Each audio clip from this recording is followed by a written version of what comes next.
사람은 누구나 다 약점을 가지고 있습니다. 좋은 면이 있다면 좀 부족한 면도 있고, 또 잘하는 것이 있다면 좀 못하는 것도 있고, 사람은 누구나 약점을 가지고 있어요. 지혜로운 사람들은 내가 무엇이 약한지, 나의 약점이 무엇인지를 정확하게 알고 그것을 극복해보고자 노력을 합니다. 그러나 어리석은 사람은 자신이 무엇이 연약한지조차도 알지 못하고 살아가는 경우가 많아요. 마귀는 우리의 약점을 기가 막히게 알고 그 약점을 공격합니다. 그래서 우리를 시험에 들기도 하고 실패하도록 만들기도 하죠. 그러니까 우리가 우리 자신의 약점을 잘 모르고 살아간다는 것은 마귀에게 무방비 상태로 나를 온전히 갖다 바치는 것과 다르지 않습니다. 여러분들은 어떤 약점을 가지고 계십니까? 여러분들이 실수를 자주 하고 여러분들이 넘어질 일이 있다면 아마도 분명 여러분들이 가진 그 약점 때문일 때가 많을 겁니다. 사사 중에서도 특별한 힘을 부여받았던 최고의 사사 삼손을 생각해 보면 그는 블레셋 사람들이 덜덜 떨 만큼 모든 사사들 가운데서도 하나님이 가장 특별한 능력을 주셨던 사사였습니다. 그런데 그에게는 치명적인 약점이 있었어요. 여자의 유혹에 약했습니다. 여자들로 인해서 여러 차례 시험에 빠졌던 삼손이죠. 그리고 그의 인생을 가장 비극으로 몰아넣었던 것도 바로 여성 드릴라의 유혹 때문이었습니다. 블레셋 사람들이 어찌하면 저 삼손을 위기로 빠뜨릴 수 있을까 고민을 하던 중에 그의 약점이 여자에게 약하다는 것을 알았어요. 여러분, 남들도 아는 약점을 삼손은 몰랐습니다. 그래서 결국은 드릴라에게 자기의 힘의 비밀이 어디 있는지를 알려주었고 결국은 그가 잠든 사이에 머리카락이 다 잘려나가고 말았죠. 힘을 잃어버린 삼손은 결국 세상에 놀이개감이 되고 웃음거리밖에 되지를 못했습니다. 만약 삼손이 자신의 약점을 알고 그 약점에 대해서 늘 그가 깨어 있었다고 한다면 부끄러운 이름의 삼손이 아니라 삼손이라는 그 이름이 위대한 이름으로 우리에게 기억될 수도 있었을 겁니다. 주한장로교회 원로 목사님이신 나겸일 목사님이요, 이제 부흥회를 하실 때면 늘 간증하시는 것이 있어요. 이분이 세계적인 부흥사 아닙니까? 거의 교회를 개척하다시피 그 주 안에 있는 정말 지극히 작은 몇 명 안 모이는 그런 교회였는데 지금 수만 명이 모이는 교회가 됐잖아요. 근데 이 목사님이 서울대 출신이에요. 누가 보더라도 인물도 키도 크고 인물도 좋고 당연히 이분은 나중에 정말 큰 교회에 부임을 해서 목회를 할 거다 이런 생각을 했지만 본인 자신은 안 그랬습니다. 본인 자신은 어디 시골에 가급적이면 교인이 몇 명 안 모이는 곳에 가서 나는 목회를 해야 되겠다. 왜냐하면 이분이 치명적인 약점이 있었는데 말을 잘 못합니다. 말을 잘 못하고 입이 둔해요. 그래서 특히나 긴장을 하게 되면은 말을 더듬습니다. 그러니까 이게 목회자가 늘 설교를 해야 되는데 설교하는 사람이 말을 더듬는다고 생각을 해보세요. 그러니까 아무리 좋은 스펙을 가지고 있고 겉보기로 아무리 멋진 외모를 가지고 있고 해도 이 말을 더듬는 설교자가 어찌 설교를 하겠느냐. 그래서 정말 교인 몇 명 안 되는 곳, 나를 다 이해해주고 받아들여줄 수 있는 그런 시골의 작은 곳에 가서 내가 목회를 해야 되겠다 이런 마음을 먹었어요. 그리고 내가 설교로서는 내가 성도들에게 도저히 내 은혜를 끼칠 자신이 없으니 내가 성도들을 위해서 기도를 좀 많이 해야 되겠다. 그래가지고 열심히 기도하는 목사가 됐어요. 열심히 기도를 하는데 열심히 기도를 하다 보니까 하나님이 막 은사를 부어주신 거예요. 은사를 부어주시고 또 막 권능을 부어주셨어요. 어느 날은 기도를 하는데 하나님이 본인에게 그런 음성을 주시더랍니다. 야, 나겸일 목사야, 너 말을 잘 못하지, 말을 더듬지. 그거 내가 극복할 수 있는 방법을 알려줄게. 말을 빨리 해라 그러더래요. 말을 빨리 해라. 그래가지고 그때부터 말을 빨리 하는 훈련을 했대요. 원고를 가지고서 준비를 할 때도 막 빨리 읽고 그렇게 해서 설교를 점점 더 이제 설교를 하는 속도를 막 빨리 하는데 나중에는 성도들이 도저히 알아먹지를 못하는 거, 오히려 말 더듬을 때마다 더 못 알아듣는 거. 왜냐면 너무 빠르니까. 도저히 그걸 따라가지를 못하는 거예요. 그런데 어쨌든 왔으니까 은혜는 받아야 될 것 아닙니까? 대체 뭔 말을 하는지는 알아야 들어야 되니까 교인들이 어떻게든 들으려고 집중을 해가지고 말씀을 들은 거예요. 그러다 보니까 은혜가 되네요. 그러다 보니까 은혜가 돼요. 말을 빨리 하니까 말을 더듬는 것이 커버가 되고, 또 말을 빨리 하니까 성도들도 무슨 소리인지 들으려고 더 집중을 하다 보니까 은혜가 되고, 그러면서 교회가 부흥이 되기 시작하는데 정말 몇 명으로 시작되어졌던 그 교회가 수만 명이 모이는 교회가 됐습니다. 세계적인 부흥 강사가 되고요. 여러분, 사람은 누구나 다 약점이 있습니다. 그러나 그 약점을 알고 그 약점을 극복하자 노력하면은 약점이 강점이 될 수 있다는 사실을 기억하십시오. 여러분에게 어떤 약점이 있습니까? 어떤 부족함이 있습니까? 그것 때문에 스트레스 받지 마시고 오히려 그것을 강점으로 만들 수 있는 비결이 있다는 사실을 오늘 본문의 말씀을 통해서 우리가 함께 배울 수 있기를 바랍니다. 오늘 본문의 말씀은 바로에게 가서 내 백성 이스라엘 자손들을 애굽에서 내보내라고 해라. 그리고 내가 너희에게 주는 모든 말들을 바로에게 가서 모두 다 전해라. 하나님께서 이 명령을 모세에게 내리셨어요. 그런데 모세가 뭐라고 대답을 했느냐면, 주여, 내가 입이 둔한 사람입니다. 근데 내가 가서 무슨 말을 한들 바로가 그 말을 듣겠습니까? 사실 모세에게 있어서는 이건 굉장히 현실적인 얘기였습니다. 왜냐하면 백성들에게 가서 하나님, 내가 나를 너희에게 보내셨다. 이제 너희를 애굽에서 나가게 하실 것이다. 백성들이요, 그 얘기를 안 믿어요. 들으려고 하지를 않았어요. 바로에게 가서도 얘기했습니다. 우리가 이 백성이 하나님의 백성이 하나님을 예배하기 위해서 우리가 좀 나가서 예배를 드리려고 한다. 바로가요, 듣질 않습니다. 무슨 말도 안 되는 소리냐. 그래서 오히려 아이고 저것들이 저 시간이 많고 여유가 있으니까 저딴 소리를 하지. 그리고는 오히려 노역을 더 몇 배로 그냥 강화를 시킨 거예요. 그러니까 백성들은 백성들대로 얼마나 모세가 믿겠습니까? 쓸데없이 우리를 뭐 데리고 나간다는 둥, 또 우리가 나가야 되는 둥 해가지고 저 바로가 우리에게 고역을 더 주니 우리가 이제 다 죽겠다. 뭐 불평과 원성이 가득했단 말이죠. 그런데 지금 또 바로에게 가서 내가 하는 말을 가서 다 전하라고 하니까 이게 모세가 이건 아무리 생각해도 너무 힘든 일인 거예요. 그렇지 않겠습니까? 그 마음에 그러지 않아도 지금 백성들이 더 고역이 가중되면서 이게 다 내 탓이 아닐까. 근데 왜 이런 일이 생겼을까? 내가 말을 못해서, 내가 입이 둔하여 말을 잘 못하고 내가 말을 잘 전달하지 못해서 백성들도 원성이 있고 저 바로도 말을 안 듣는데 이제는 가서 더 많은 말들을 하라고 하니 어찌하면 좋을까? 바로가 내 말을 듣겠습니까? 이렇게 얘기를 하고 있는 거예요.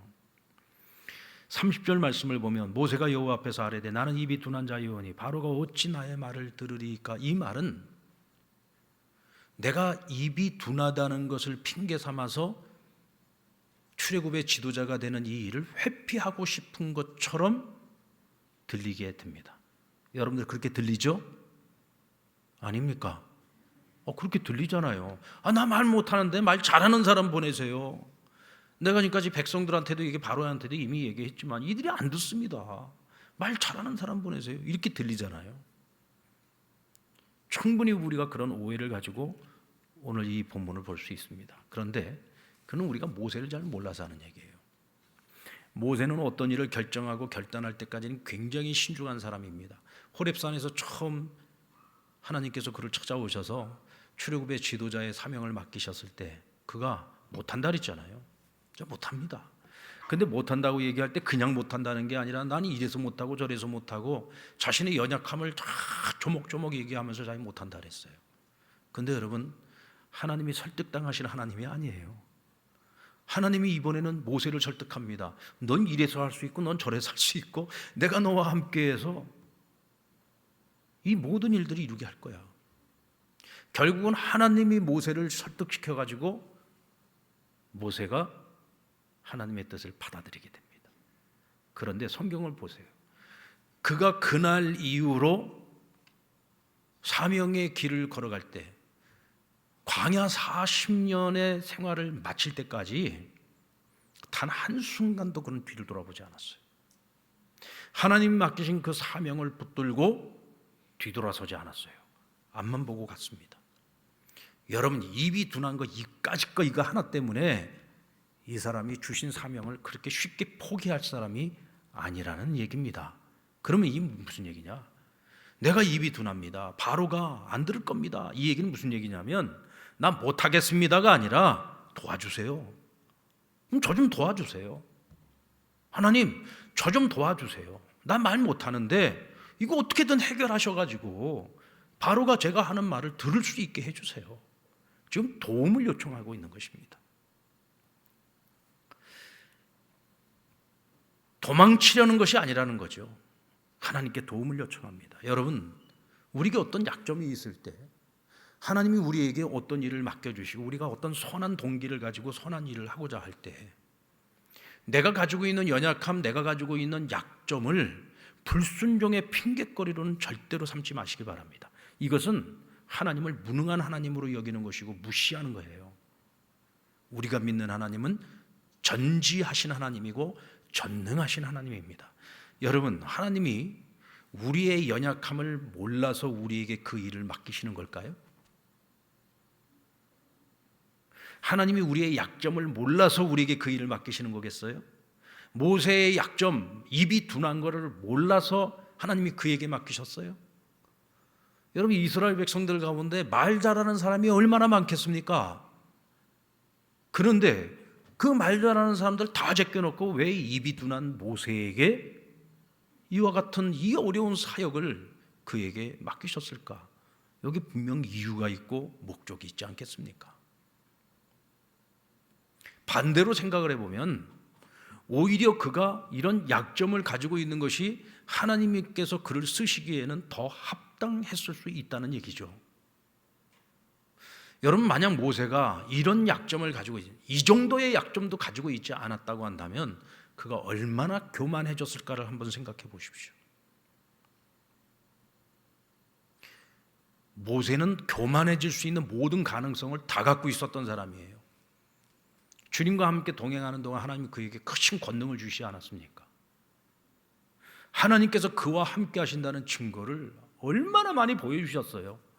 광야 40년의 6월절 출애굽 사건부터 시작해서 홍해바다를 건너는 사건부터 시작해서 광야 40년 동안 매일매일 모세와 함께 하신 하나님, 하나님께서 매일매일 모세에게 말씀을 주시고 그 말씀을 백성들에게 전하면서 이스라엘은 마치 모세를 보는 것이 하나님을 보는 것과 같았어요. 거의 신적 권위를 하나님께서 그에게 주셨던 겁니다. 그렇지 않으면 200만이나 되는 이스라엘을 이끌고 광야길을 40년 동안 무슨 수로 걸었겠어요?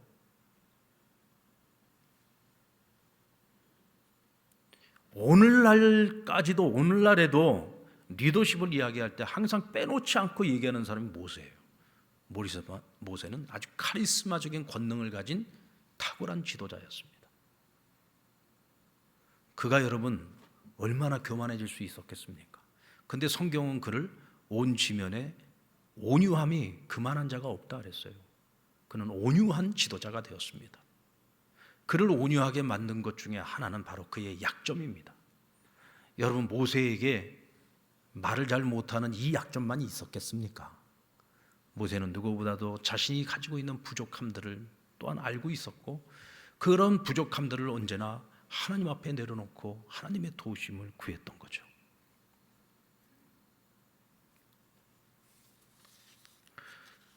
모세는 자신의 약점을 부끄러워하면서도 이를 감추지 않고 하나님께 다 고백했습니다.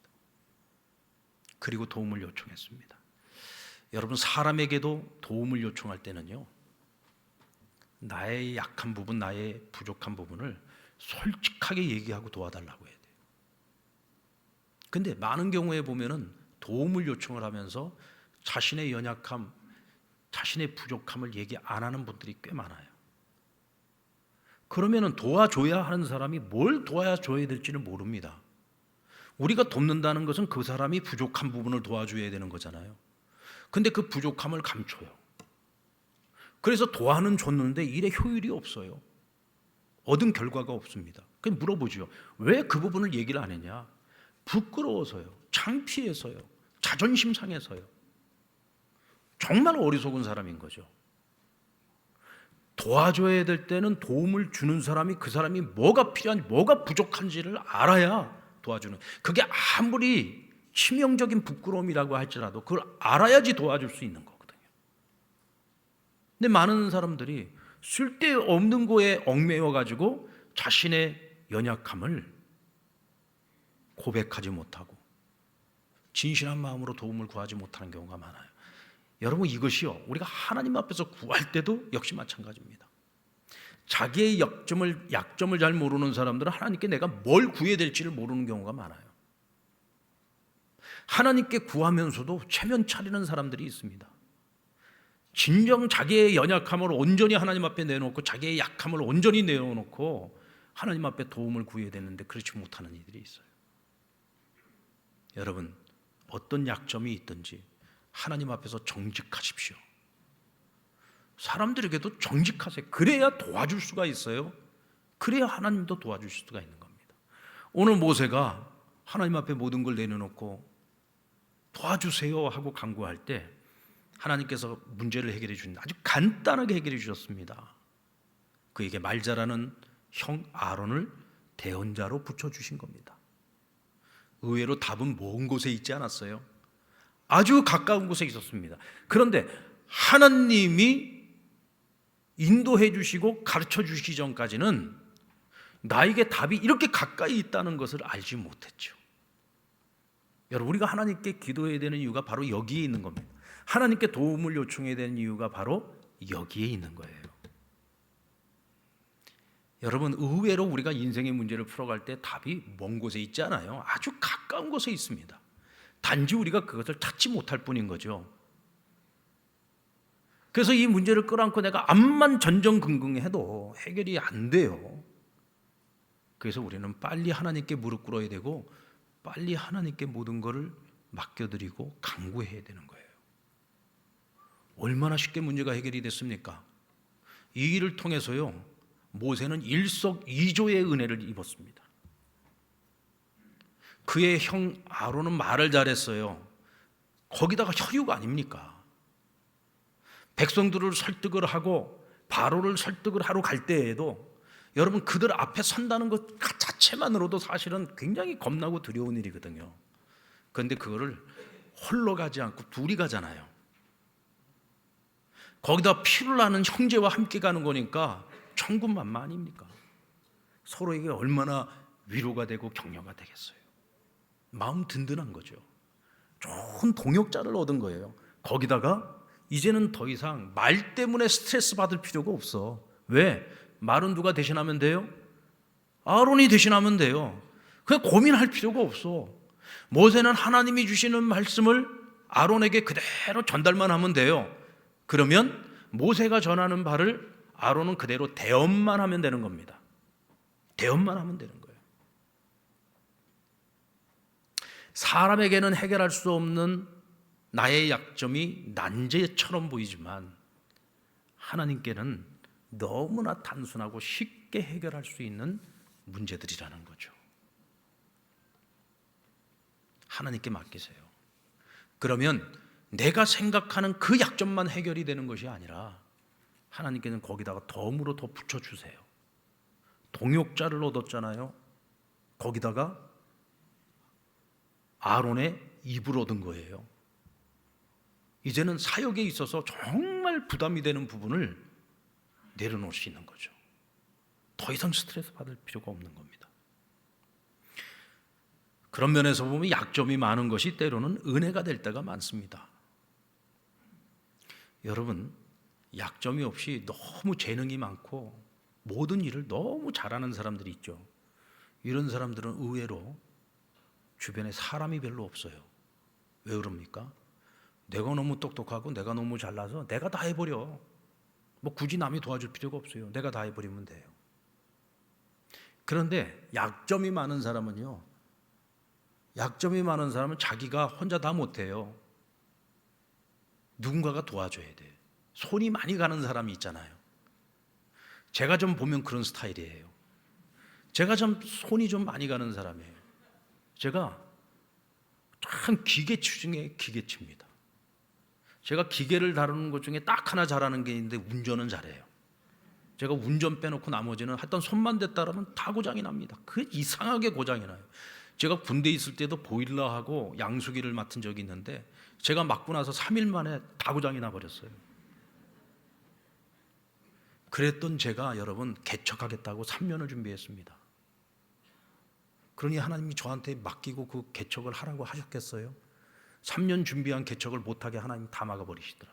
그리고는 상랑교회로 보내신 겁니다. 왜요? 제가 개척했으면은 아마 개척 시작하고 얼마 안 돼서 제가 쓰러졌을 거예요.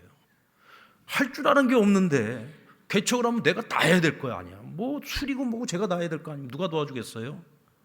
할 줄 모르는 거 하다가 제가 쓰러져서 죽었겠죠. 그러니까 제가 부족한 게 많은 사람이니까 하나님이 상랑교회로 보내가지고 제가 부족한 것들을 많은 동역자들을 통해서 그 부분을 도와주는 거예요. 보완해 주는 거예요. 그러면서 동역을 하게 하시는 거예요.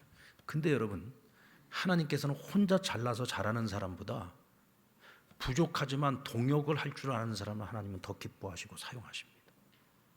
그러면은 사역이 점점 지경이 넓어질 수밖에 없어요. 왜냐하면 함께 일할 사람들이 많아지니까. 그래서 하나님이 더 큰 일들을 맡겨주시는 거예요. 저는 제가 왜 상랑교회에 왔을까 얻었던 답은 하나밖에 없습니다. 내가 부족해서 하나님 날 여기 보내셨구나. 그래서 많은 동역자를 붙여주셔서 점점 지경을 확장시켜 주시고 점점 내가 감당할 수 없는 일들을 자꾸 더 맡겨주세요. 그런 일들을 더 맡겨주시니까 더 기도를 할 수밖에 없고, 그러니까 하나님이 그 부분을 보완해 줄 수 있는 사람들을 붙여주시더라고요. 참 그게 감사한 거예요. 여러분들 스스로가 생각할 때 나는 약점이 많다고 생각하시면 그것 때문에 나는 왜 이렇게 부족한 게 많냐고 하나님께 원망하지 마시고 하나님 앞에 도움을 요청하세요. 그러면 그 약함을 하나님이 오히려 강함으로 바꿔주시, 단점을 오히려 장점으로 바꿔주실 수 있는 거예요. 아멘입니까? 모세는 아론의 동생입니다. 아론이 형이에요. 혈육으로 보면은 동생은 형의 말을 들어야죠. 그런데 이스라엘의 지도자는 모세였습니다. 그래서 하나님 뭐라고 말씀하시냐면 하나님께서 바로에게 모세가 마치 신과 같은 존재가 되게 하시겠다 그랬어요. 근데 그가 신과 같은 존재가 될 수 있는 것은 뭐냐면 하나님이 그에게 권능을 주신다 그랬습니다. 그러니까 모세에게 권능을 주어서 바로에게는 모세가 신과 같은 존재가 되게 하시겠다. 그리고 형 아론에게는 대언자가 되게 하시겠다. 그러니까 아론의 역할은 대언자예요. 대언자. 자기 생각을 전하는 사람이 아니라 모세가 주는 말을 받아서 전하는 사람이에요. 말하자면 오늘날로 말하면 대변인입니다. 대변인. 여러분 지도자가 높습니까? 대변인이 높습니까? 게다가 아론이 대변하는 것은 누가 주는 말씀을 대변하는 거예요? 모세가 주는 것을 대변하는 거예요. 모세는 누구에게 말씀을 받아요? 하나님께 받는 거예요. 그게 권능입니다. 여러분 바로가 모세에게 항복했습니다. 나중에는 이스라엘 백성 다 내보내줬잖아요. 아론이 말을 잘해서 내보내줬습니까? 아니면 모세를 통해서 나타난 하나님의 권능을 보고 내보내줬습니까? 권능입니다. 여러분 지도자는 말을 다 잘해야 되나요? 우리나라 대통령들 가운데서도요 말 잘하는 지도자들도 있었지만 말 진짜 못하는 지도자들도 있었어요. 지도자가 꼭 말을 잘한다고 해서 지도자가 될 수 있는 것은 아닙니다. 우리가 살아봐서 알지만 때로는 말을 너무 잘하는 것이요 신뢰감을 주지 못하는 경우도 있습니다. 왜냐하면 말쟁이로 보일 수 있거든요. 사도 바울이 아덴이라고 하는 곳에 가서 그곳에 있는 철학자들과 말로써 논쟁을 벌였습니다.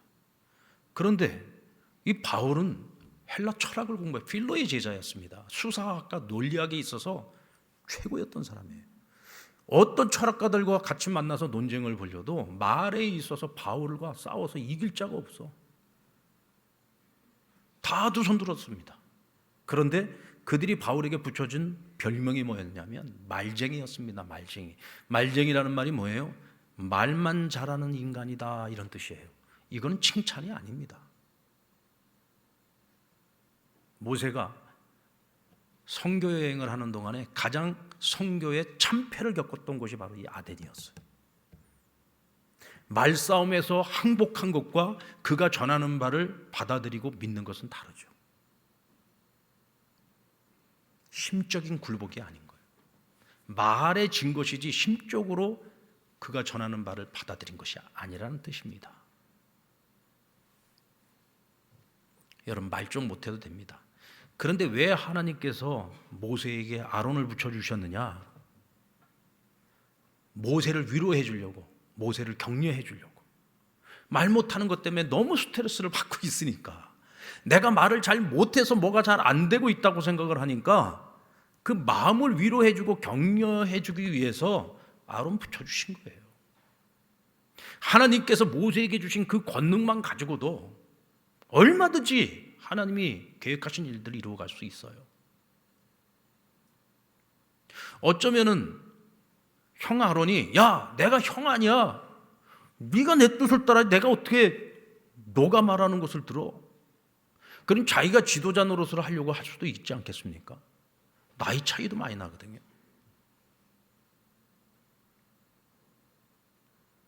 근데 하나님 못을 박잖아요. 아론은 대변인이냐?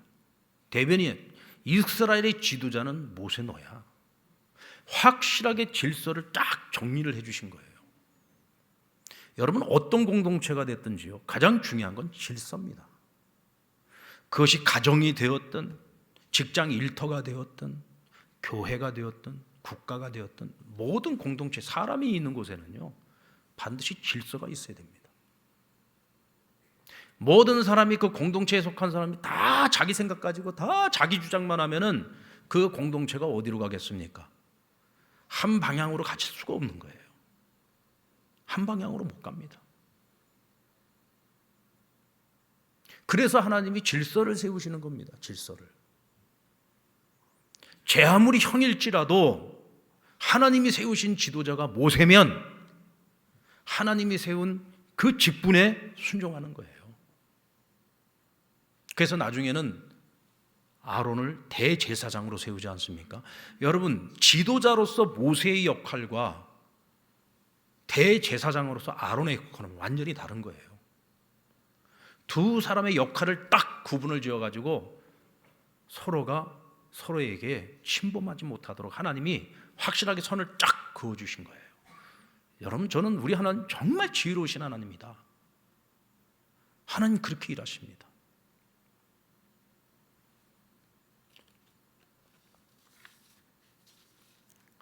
만약 모세가 자신의 약점인 말을 잘 못하는 것을 극복하기 위해서 내가 어떻게 하면 말을 잘할 수 있을까? 이걸 고민하면서 방법을 찾아봐요. 그래서 요즘 쓰는 방법이 있잖아요. 이렇게 볼펜이 있으면 입에다 물고 이렇게 해서 연습을 해볼 수도 있겠죠. 아나운서들처럼. 그리고서는 자기가 말을 잘할 수 있도록 개발을 하기 위해서 열심히 노력을 해요. 그렇게 해서 과연 얼마나 해결이 될까요? 여러분, 말이라고 하는 것도 훈련을 통해서 내가 발전할 수 있지만 기본적으로 타고나는 것도 있어요.